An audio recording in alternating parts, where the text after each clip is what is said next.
Good morning. No, good afternoon, everybody. I'm Ayşe Gülçil from WWF Netherlands. I warmly welcome you to this live event together with my colleague Fibos Muhlianitis. We organize this live event as a part of our ongoing project Dam and River Barrier Removal in Southeast Europe, financially supported by European Open Rivers Program. Our aim is to celebrate removals all around Europe and also share knowledge, experiences, and insights to inspire, assist other practitioners to take an action to remove barriers. Today we go live in Sweden. Jönköpings region, Algans River, and I'm very excited to introduce you to two people there, Elliot Franzén and Måns Samuelsson. Elliot Franzén has a master's degree in environmental science with a focus on aquatic environments and a lifelong interest in fish and natural waters that led him to his current job at Jönköpings Fiskeribiologi department. They offer a wide range of services connected to improving aquatic environments with a focus on fish. Their flagship projects are nature-like fish ways, and there are experts in finding solutions to challenging conditions and situations with conflicts of interest. Måns Samuelsson holds a bachelor degree in environmental science and a strong interest in natural waters and fish. Through his work as an environmental specialist at Jönköpings Municipality, he can facilitate improvements to the municipality's waterways, which in many cases are marked by urbanization and a long history of industrial heritage. Thankfully, they see improvements in fish stocks in many waterways thanks to dedicated efforts. And their project, by the way, I want to highlight that it's in our website, Dam Removal Europe website. As a case study, you can find it there with the whole introduction. Thank you both for joining us today and sharing this inspiring Swedish example of river restoration. It is so great also that it's highlighted a case in our featured European success story. So I would like to know more about your organization and involvement in barrier removal. Can you give me more information about your organization you work for and how did your organizations get involved with barrier removal? Well, thank you, Asko. We're a small company that works for a wide range of customers, and we focus on solutions to mainly improve fish passage, but also on improving the entire habitat, basically, as we do electrofishing to follow up our efforts as well. But as you said, our main part is to build fishways and fish passages. We do a bit of biotope restoration and other things as well connected to the riparian zone in waters too. So we work a lot together with Måns from Jönköpings Municipality. Tell us a little bit about yourself, maybe. Yes, I work for the environmental protection unit at the municipality.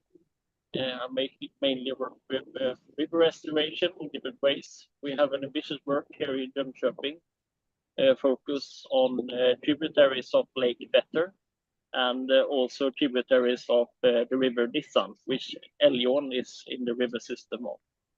We work a lot with dam removal projects and restoring river habitat in different ways. So a lot of dams, lots of culverts and barriers for fish. Fantastic.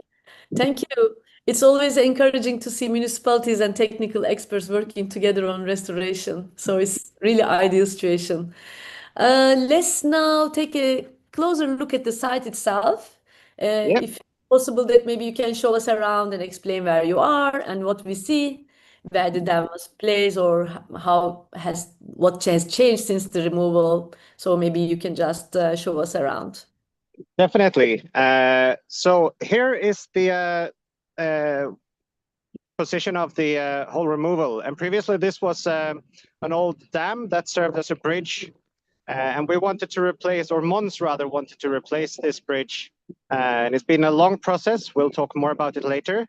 So we decided to replace it with a steel beam and 2 culverts, plastic culverts as well, a steel vault bridge is the correct term, and 2 culverts because we have periodically quite high flows here.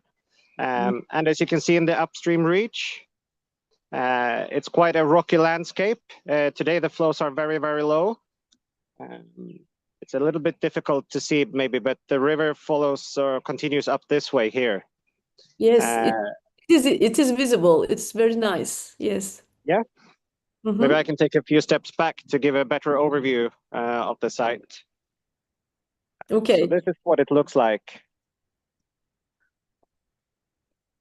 And then on the downstream side, I can go here and show you as well.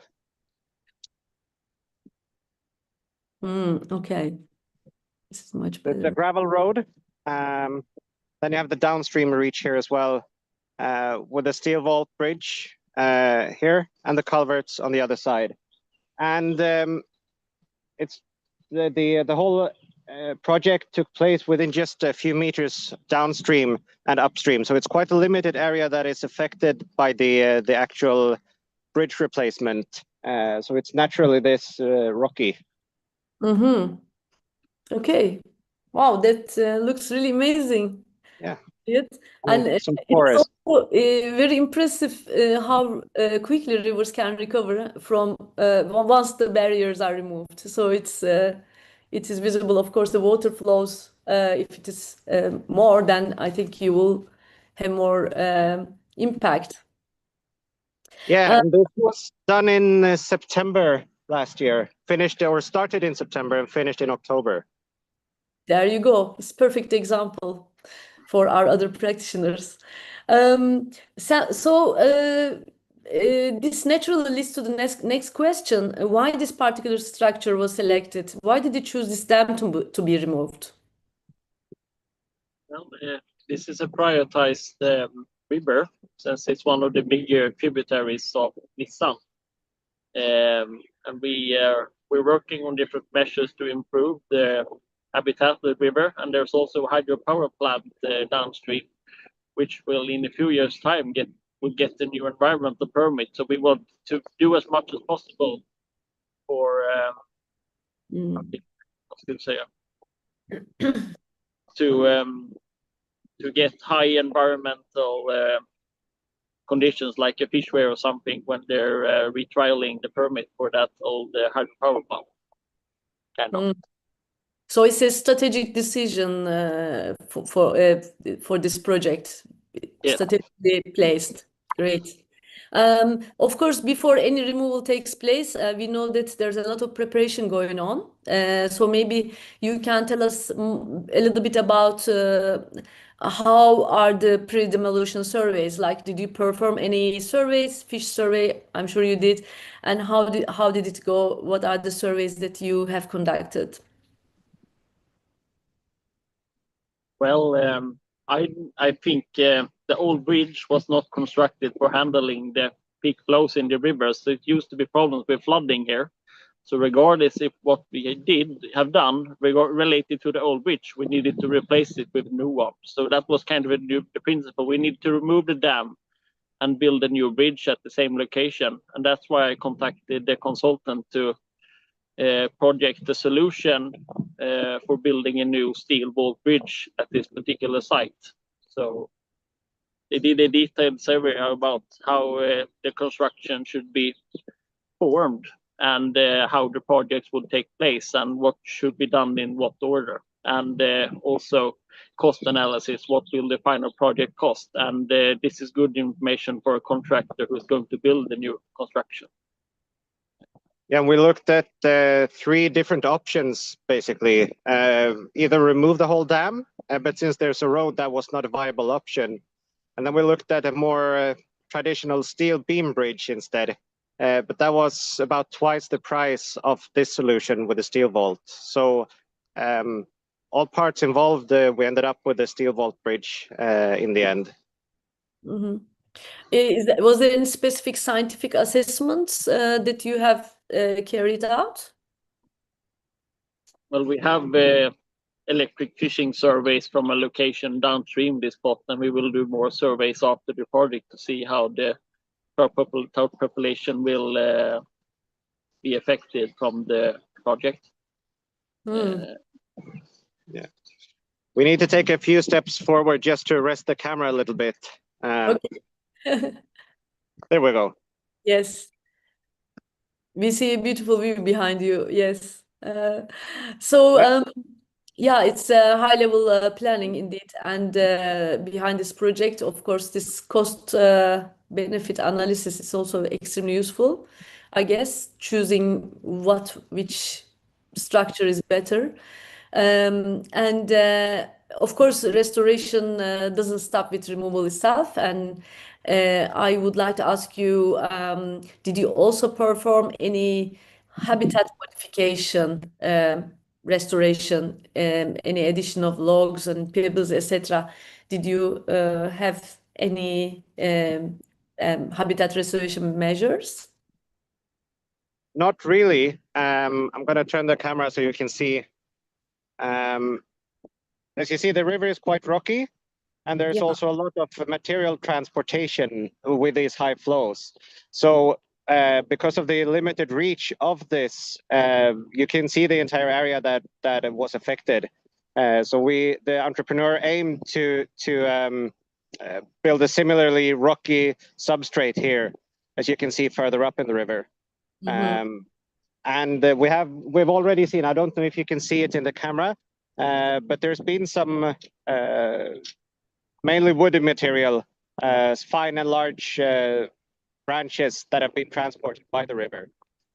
So there's little need to add anything extra to it. Okay, that's a kind of also quick win and nice way of going with the flow, the natural flow. Great. So of course there must be some challenges on the way. So I would like to know more about what challenges did you face during removals? Was there anything like social opposition, anything unexpected, or access-wise, was there any problems? Maybe you could highlight any lessons that we could learn.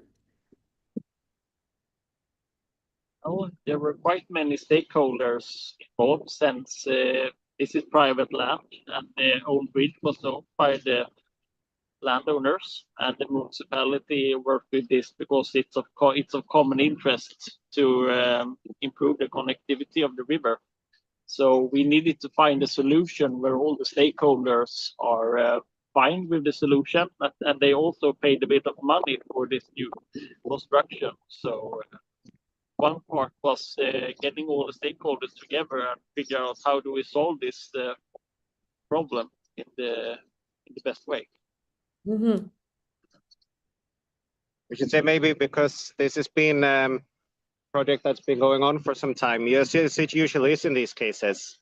So finally we arrived at the solution when all the what do you say, not conflicting, but everybody had a united view and understood the need of this bridge replacement. Great, great. And did you, how long did it take to have this consultation with stakeholders? Well, we started this in 2019, and then we had a few meetings, and then we did we renewed the project 2024, and then from 2024 it took a year before we did the dam removal and built the bridge. So lots of discussions, but when we've decided what we should do, it took not so much long time. That's amazing. Yes, it takes time, and just wanted to know how long would it take this kind of consultation process and finally get the consensus with all the people who has at stake there. Yeah, so thank you for sharing these lessons, and incredibly valuable for us to know, of course, all the details. Later on, maybe on the website, we can find more information. Despite those challenges, the long-term benefits can be also very significant. What benefits do you expect from this removal on fishes, sedimentation, water quality, safety, etc.? What are the expected benefits from this work? I think the two main points are the fish passage, because the old dam had a wooden I don't know what you call it in English, but a wooden table, basically, with just a few centimeters of water and about 70 centimeters of height difference in total. So the fish couldn't pass. Whilst in this bridge, maybe we can go down and show it later, but it has a natural bottom as well, which allows fish and other animals to pass. And also, as Måns mentioned before, the flooding risk is greatly reduced. I don't think we've really seen any other or thought of any other large benefits, because the pool of water above the dam previously was quite small. It didn't hold a lot of sediments. And as I said, there's quite a lot of material transport. Do you want to add anything, Måns? The connectivity is the main positive aspect, because fish hasn't passed this bridge in 100 years. So that's very fun to open up the nice parts of the upper river. They're very nice habitat. The last part I didn't hear very well, but I think that it's about the connectivity, so benefit to nature, fishways, and also multiple benefits probably once it is open. Perhaps it affects the whole area with the flowing river, with its restoration measures. So it could also benefit to people around them. Yeah, I think we have some gusty winds today, so that's probably what disturbed the sound a little bit. Yes. But as you said, Måns, the main point is the connectivity to allow fish to pass. And I think my understanding is that the residents have accepted this solution quite well. Was there any also like landscape projects or whether, I mean, it's all natural around, and I guess, is it like also for people to use the water in other ways? Like, I don't know how many inhabitants around that area, but would it be also the option that they could access water easily by other activities, maybe? I don't know. As far as I've understood, because it's so rocky, there isn't really any fishing going on in these parts. But I know that they used to swim in this pool above the dam, and I think that option is quite limited now. Okay. So it's really nice ecological connectivity there, and this connected river systems also from fish migration and the water quality that goes together in hand, I think, in that area. And we talked a little bit about also public perception. That is often a key part of these projects. So the other question would be related to public response. You mentioned a little bit, but can you maybe elaborate a bit? How was this project perceived by public? I think in the beginning there was a lot of skepticism, because we wanted to change something that has been the same for a very, very long time. But we overcome those obstacles and tried to get all the stakeholders to see this as a positive outcome. We also had a lot of communication with all the stakeholders throughout the project. I think everyone are quite happy with the. So finally, the project has been positively received. Yes. But I think it's also the role of municipality, right? I mean, municipality probably has access to to people, and they could do public hearings, and so that if you communicate on time, I guess the people, they are aware what's going to happen, and then municipality could then support with the whole information and the details of the project, and when there is a benefit for them, and that also is important, of course, healthy benefits, and then I think it's great. I mean, it's very encouraging that this is positively received. It's a good example for the municipality's initiative as well to go for it. I Okay. think it's important to have good communication with all the stakeholders, because they might also persuade each other that one of them is very eager to start the project, and they're like trying to get everyone on board. So that's a good thing, because then my job will be easier. Yes, I believe that.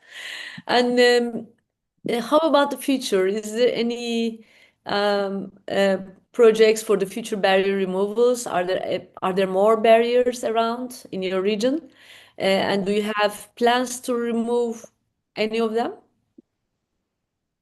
Yes, we have a few projects going on, some removal projects and some fishway projects, and maybe we will do a similar solution as this at one location, because it's a good cheap solution for building a cost-effective solution for replacing a bridge. So Okay, so there are more to do in this restoration work in the for a large very long restoration For a journey. long time, and both regarding bridges and culverts as well. So Mhm. we have our hands full for a while ahead, I think. Yeah. About how many did you remove, and will you remove more like in the future? Do you have any numbers? way there to say. I don't know. You have a better oversight than I do about. Maybe 10 or something, but Okay. of course different sizes. Mhm. Everything from small to complex projects. So Yeah, Sweden is really leading the way. So in Europe, such a great example. Well, thank you so much. It's really exciting to hear all this big journey ahead of you as well. And thank you for sharing your experiences and insights from Sweden today. Is there anything else you would like to add? You would like to highlight, maybe? Not really from my part, Måns. no, not really. I think this. Well, I can say maybe that this was the first steel vault bridge that we built and that Måns was involved in as a customer, or what do you say? He gave us the mission to do this. Yeah. It was also very important throughout this project to have a good entrepreneur or contractor to do this work, because without a good contractor, it would have been difficult to receive the results and also the financial aspect. I think depending on what contractor you have chosen, it would maybe have cost twice as much. So choose your contractor wisely if you can. That's a good lesson, yes.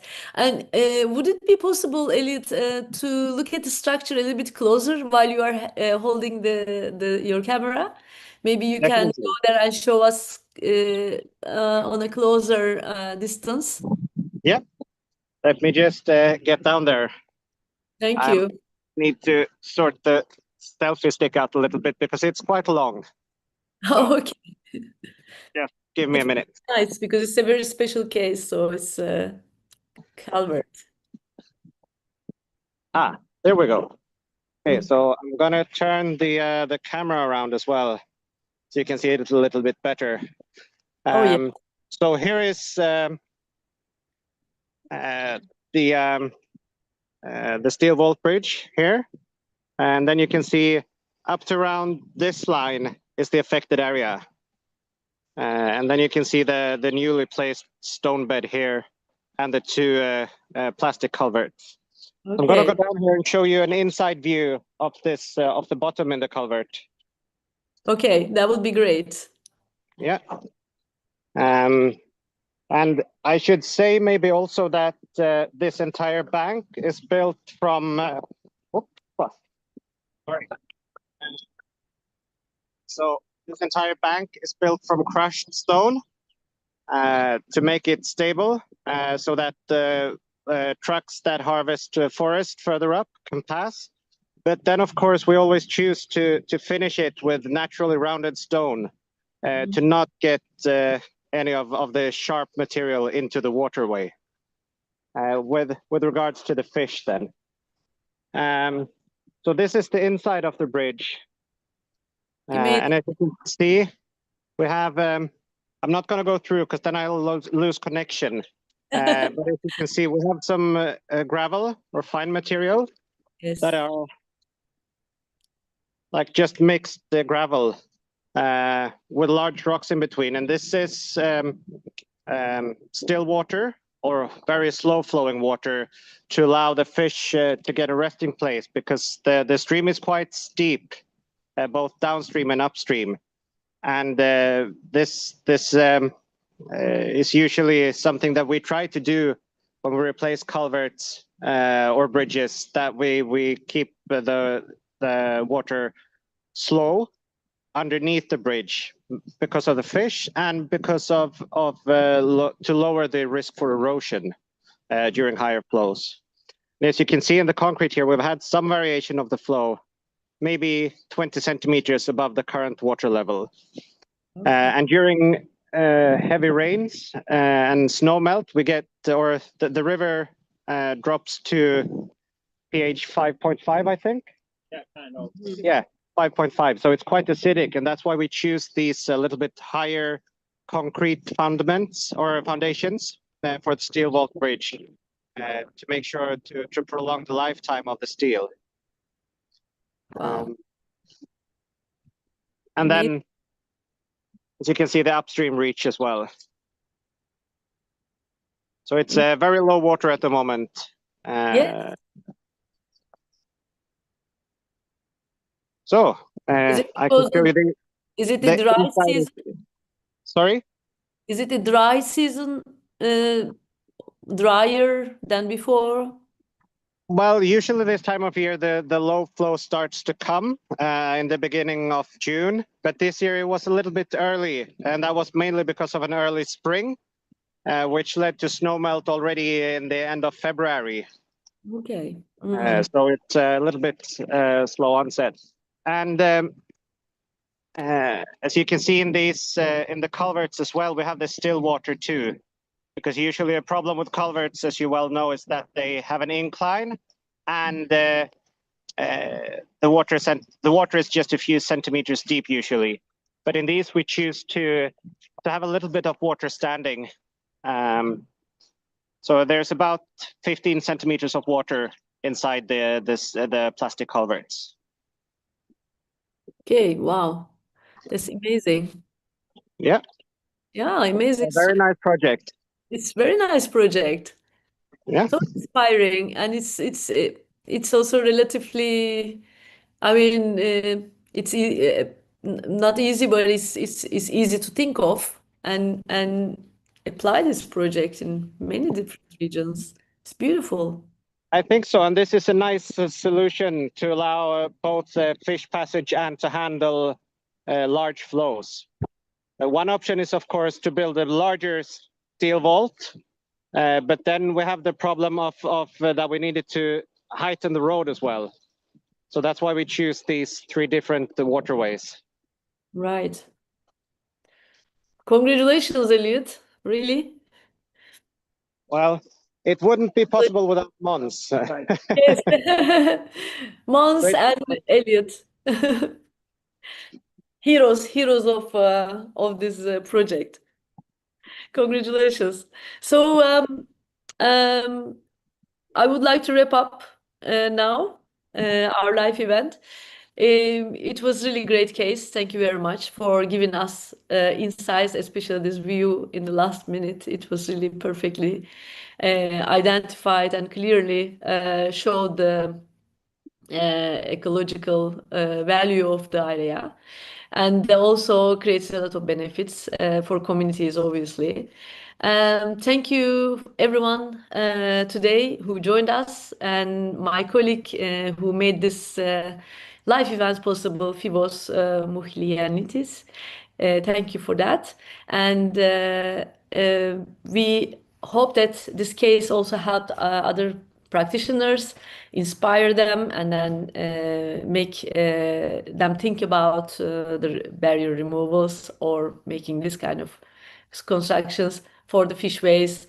And please also continue following Dam and River Barrier Removal Europe movement on our website, social media channels, and LinkedIn, and also Open Rivers program channels for more stories and updates from across Europe. And please check this case study also on Dam Removal Europe website. Thank you so much for joining, everyone. Goodbye, Elliot. Thank you. Bye-bye. Bye.